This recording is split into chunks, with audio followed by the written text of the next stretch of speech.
Thank you, Mr. President. Mr. President, I rise this evening to speak about tax reform, which is so important for families in Nebraska and throughout this country. The last time Congress comprehensively reformed the tax code was in 1986, and we all agree it is long overdue. My priorities for tax reform have always been threefold: delivering relief to the middle class, unleashing small business growth, and making our country competitive globally. This bill before us accomplishes these goals. American families have struggled over the past decade, and too many in our country have found themselves living paycheck to paycheck. Wages for workers have stagnated, while the price of goods and services have continued to climb. Things are only just starting to turn around. And as I travel across my state, Nebraskans have begun to tell me they are finally feeling confident about the economy again. That needs to continue, and the best way to do it is by putting more money back into the pockets of regular Americans. This bill does that in one of the best ways possible, by doubling the standard deduction and protecting the first $24,000 that married couples earn and the first $12,000 individuals earn from federal taxes. Increasing the standard deduction is pro-family, and it helps to foster the American dream. It not only leads to Americans keeping more of their hard-earned money, but it also means that simplifying the code will help them save money in tax preparation as well. According to the Nonpartisan Tax Foundation, a married couple with 2 kids making $85,000 per year will see their taxes decrease by $2,224. This reform provides money that will allow Americans to plan for their future and to pay their bills. It can be a down payment on a house, or it can be put away for future college tuition or for retirement. It gives millions of earners more empowerment to use these savings for their lives as they see fit. Simplifying the code isn't the only family-focused provision included in this legislation. The Senate bill doubles the child tax credit from $1,000 to $2,000 per child. According to the Department of Agriculture, parents of a child born in 2015 are likely to spend more than $233,000 raising a child to age 17. That doesn't even include college tuition. Doubling the child tax credit will allow families to keep up to an additional $4,000 every year if they have 2 children or more. This credit builds a stronger future by helping families all across our country keep more money to raise happy and healthy children. In addition to these changes, this legislation will preserve many other popular deductions. This includes the charitable deduction, medical expense deduction, the student loan interest deduction, the mortgage interest deduction, and the low-income housing tax credit. This bill also continues popular savings programs, such as the 401ks and individual retirement accounts. These saving incentives are key tools that allow individuals to provide for their families and to prepare for retirement. It empowers Americans to plan ahead.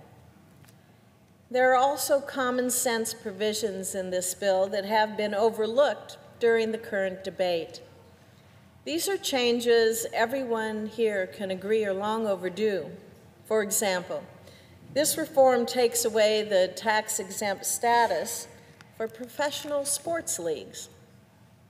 Now, we all love sports, but professional sports leagues like the NFL and the PGA, they shouldn't be allowed to use exemptions for nonprofits to avoid paying taxes. These are for-profit leagues where commissioners make tens of millions of dollars. They should be treated for what they are, and that's a money-making enterprise. I also want to take the time to address a misconception. Some have argued that this bill will tax the tuition waivers graduate students receive from their universities as a part of attending to their studies. There is no such provision. PhD research is a staple of higher education, and it drives our nation's innovation. It helps us better understand our world and often leads to incredible technological advancements. We in the Senate support graduate studies, and none of us want to make it more difficult to obtain graduate degrees or do research at the highest levels. We will not be taxing you for tuition you don't pay while earning a master's or doctorate degree. There are some other important provisions in this bill that haven't gotten the attention they deserve, and I want to take a moment to discuss some of them. The Senate tax reform retains nearly all of the education incentives that are present in the current tax code for students and for teachers. For example, we keep the HOPE credit, which allows taxpayers a credit of up to $2,500 per student per year for qualified tuition or related expenses. We also keep both the Coverdell and the 529 education savings accounts. These accounts promote saving for school, and they help parents prepare for future tuition. Finally, we double the educator deduction, which helps teachers make their classrooms as friendly for learning as possible. This is a pro-education tax reform bill, and it acknowledges education is a key to our country's future success. Mr. President, we must also recognize that our economy has changed over the last few decades, and our tax code, well, it needs to catch up to the times. We have the chance to make history, one that will help working families. My Strong Families Act, which is included in this legislation, would be the first nationwide paid family leave policy in American history. If we want to build a better future for our children, we better tackle problems for families, juggling those responsibilities between home and the workplace.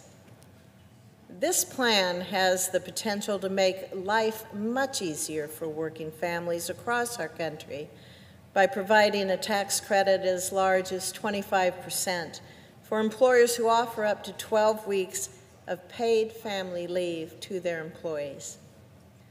Under programs set up by employers, employees would be able to take an hour, a day, or weeks off for purposes like taking care of a sick child or an ailing parent to make sure they get to a doctor's appointment. They could also take maternity or paternity leave to bond with a newborn or a recently adopted child. In 21st century America, the number of dual-income households is on the rise. According to the Department of Labor, 70% of mothers with children under 19 participate in the labor force, with over 75% employed full-time. For those without the means to take unpaid time off, the burdens of caregiving, they are a real burden. A recent study from Pew Research Center found that most individuals who make higher salaries usually have access to some kind of paid family leave, but those making less than that they are not always covered. This is why my paid family leave plan limits eligibility to those earning below $72,000 per year. We want these benefits to target hourly and low-salaried workers. We want to increase access to paid family leave for those who need it the most. While my friends on the other side of the aisle focus on the stick approach to paid family leave, pushing mandates or the creation of new government programs, this bill pursues the carrot approach. And Americans agree with us. A recent study showed that 87% of Americans supported a limited government approach that enables employers to provide the benefit themselves. It's not hard to understand why. The plan balances the need of 21st century workers with the real-world challenges that small businesses face today. Eric Dinger, who's the CEO of a Lincoln startup named Powderhook, he put it the best. Eric told me, "I want to offer my employees paid leave, but a mandate forcing me to do so would be hard. I have to make payroll. The Strong Family Act is much more workable and wouldn't provide a disincentive to hire anyone." I agree. Another of my constituents, Allison Ritter, an employee at Applied Systems Incorporated in Lincoln, is helping her company's leadership develop a paid leave policy. In reaction to my bill being included in the tax reform proposal before us, she told me that this concept would change the game for many newborn babies and their parents, allowing them the time they need to bond and establish a nursing routine without as much of the stress and guilt they face today. It would provide families with the financial support they need in order to do what's best for their family, but also help businesses that struggle with putting a plan in place due to the financial burden extended absences create. Our country wins when we focus on and invest in healthier families. Sarah Rasby, who is the co-owner of Lotus House of Yoga, which has locations across my state, agreed. "It is refreshing to see a policy that supports the family and small business unit," she said. "As co-owner of a small business and a mother of 2 young children, I know firsthand how challenging it can be without paid leave. A mother and/or family needs time to adjust and bond. This bill will help parents, families, and small business owners be more at ease with the transitions and the changes that come with maternity leave. Additionally, it will create more community awareness on the importance of supporting the family structure through policy. We need to get this done for people like Eric, Allison, and Sarah, and other business owners, caregivers, and working parents throughout the country. Mr. President, I also said my goal in this process is to promote policies that will ensure small businesses succeed.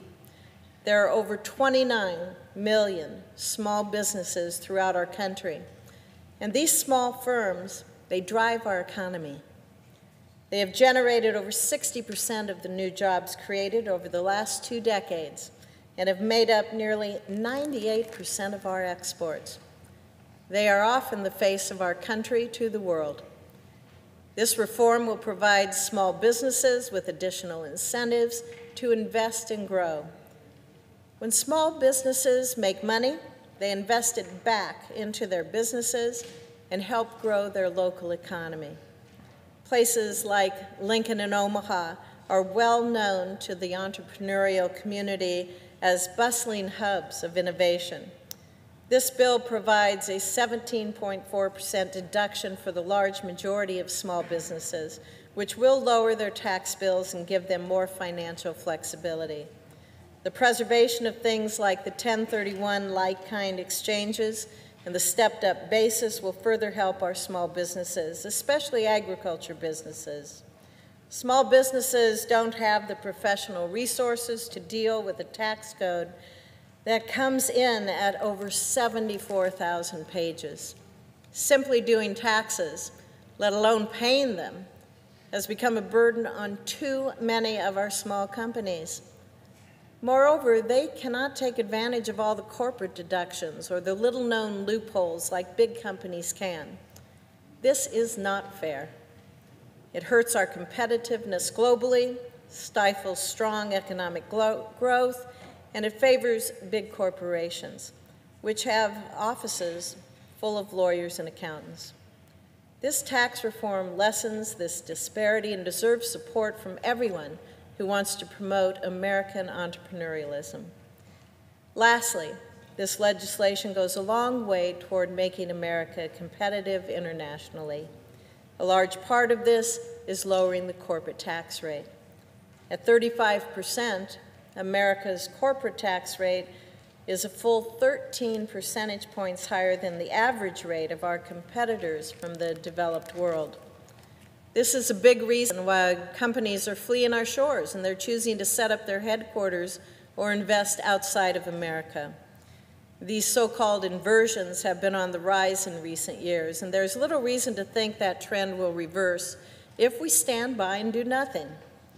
This legislation will put us in line with our trading partners and once again make America an attractive place for business, which will lead to more jobs and higher wages for our country.